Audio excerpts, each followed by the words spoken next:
deux jeunes Rwandais en train de s'exprimer par rapport à l'Afrique du Sud et ils sont très en colère, suivant ce qu'ils ont à dire.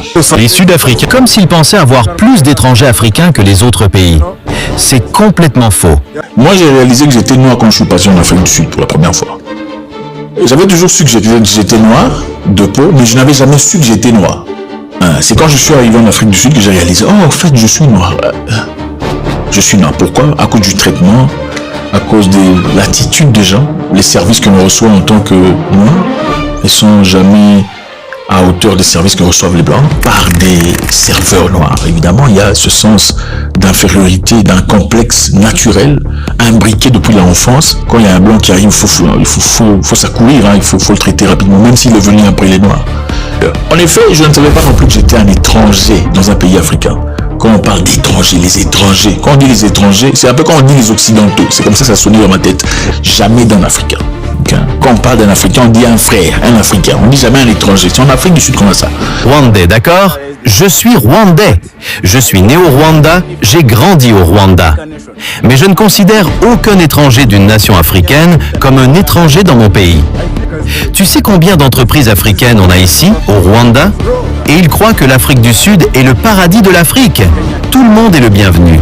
Chacun ses chances, même en période de concurrence pour un emploi. Ok. Donc les chances d'opportunité sont égales, que tu sois un étranger ou un local. Ça, c'est ce que les Sud-Africains ne veulent pas. Ils ne veulent pas des chances égales d'un étranger à un local. Ils ne veulent pas ça. Le problème, ce n'est pas le chômage. Le problème, c'est leur xénophobie. C'est dans leur sang.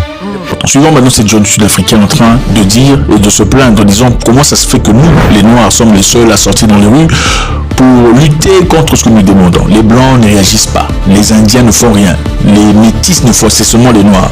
Il y a une chose que j'ai apprise de cette marche et de cette manifestation contre l'immigration clandestine en Afrique du Sud. Cette nation arc-en-ciel est une illusion. Cette intégration de toutes les races en Afrique du Sud est une imposture. Les étrangers en situation irrégulière dans ce pays affectent tout le monde. J'habite dans une banlieue de Kempton Park. L'école du quartier est pleine d'étrangers. Maintenant, les enfants doivent chercher l'école sur le groupe de discussion WhatsApp de la communauté. Au début de l'année, il y a eu des plaintes à ce sujet dans le quartier. La majorité des habitants sont blancs. Il y a aussi des Indiens, des Métis et des Noirs.